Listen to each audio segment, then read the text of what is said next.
Кыргыз тили 8-класс даярдаган мугалим Жумабек кызы Гүлкан. Айткым келди, о акылман сөз жайын. Окуу, билим, пайдасынан баштарын. Окуу түндө алдыңдагы шамчырак. Билим алсаң, маңдай ачык, жаркырап. Окуу, билим көп нерсеге жеткирет. Бул экөөнүн урмат сыйды көп көрөт. Сокур дешет, билимсизди көп дебе. Окуу гана жарык чачат дүйнөгө. Саламатсыңарбы балдар? Жогоруда көрсөтүлгөн ыр саптары менен бүгүнкү 4-чейректеги 1-сабагыбызды баштайбыз. Урматтуу балдар, демейдегидей салтты бузуп,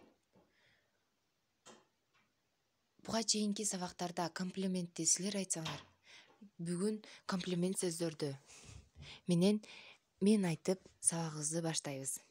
Урматтуу балдар, ар бир айтылган сөздөр кулаңарга кыттай куюп, жүрөгүңөрдүн толтосунан орун алып, акыл сезимиңерде оттой жанып турсун. Силердин келечегиңер кең, бактылуу, ырыстуу жана ооматтуу болушун каалаймын. Баарыңарда ийгиликтерди каалаймын. Анда эмесе балдар, бүгүн биз 3-чейректе өтүлгөн темаларыбызды кайталайбыз.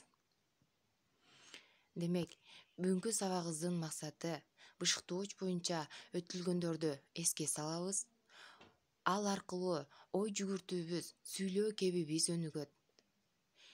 Мисалдарды келтиребиз. Билим алууга, убакытты туура пайдаланууга тарбияланабыз.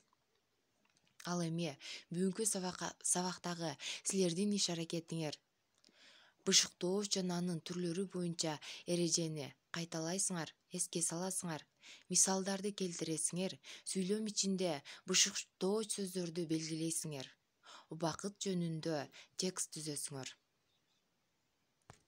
Балдар, эгер эсиңерде болсо, 3-чейрек бою биз бышыктооч жана анын түрлөрү боюнча кеп кылдык. Ал эми бышыктооч болсо кыймыл-аракеттин сыпатын, санын, ордун, мезгилин билдирип турган сөздөр бышыктооч деп аталат. Бышыктооч сүйлөмдө канча, нече, канчанчы, неченчи, каерде, эмне себептен, эмне үчүн, кайсы убакта деген суроолорго жооп берет.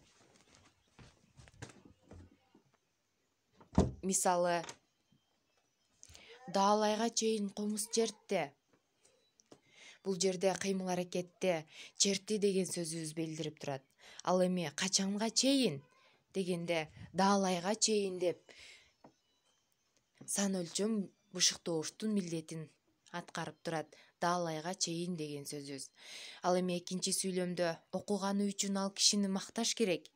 Бул жерде бышыктооч сөзүбүз себеп бышыктоочтун суроосуна окуганы үчүн деген сөзүбүз жооп берип, кыймыл-аракетти эмне кылыш керек, макташ керек деген сөзүбүз билдирип турат. Демек балдар, баардык өтүлгөн темалар эске салынды. Демек эсибизде болсо, бышыктоочту биз 6 топко бөлгөнбүз. Максат бышыктооч, сыпат бышыктооч, орун бышыктооч, сан өлчөм бышыктооч, себеп бышыктооч жана мезгил бышыктооч деп. Булардын ар бирине биз токтолуп кеткенбиз. Жана алардын ар бири кандай суроолорго жооп беришин да биз билебиз, Анда бүгүнкү сабагыбызды бышыктоо үчүн төмөндөгү 4 сүйлөм жаздым. Ушул сүйлөмдү көчүрүп жазасыңар. Сүйлөмдө бышыктоочтордун алдын белгилейсиңер. Сааттын жебеси токтобой жүрүп турат. Жети өлчөп бир кез. Ошол сайда аккан суу шаркырап угулат. Мектептин бакчасы кооз көрүнөт.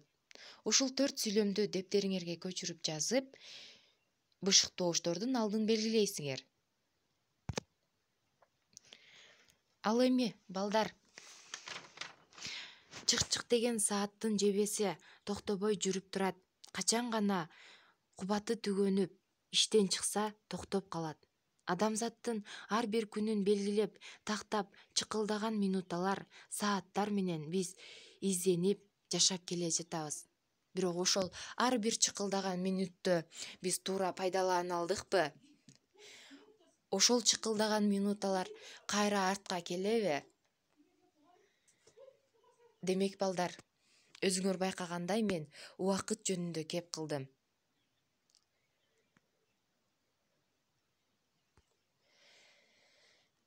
Демек үйгө тапшырма убакыт жөнүндө текст түзөсүңөр. Жана ошол текстиңерден бир гана бышыктоо сөздөрдүн алдын гана белгилеп сызасыңар. Ушуну менен сабагыбыз аяктады. Саламатта калгыла.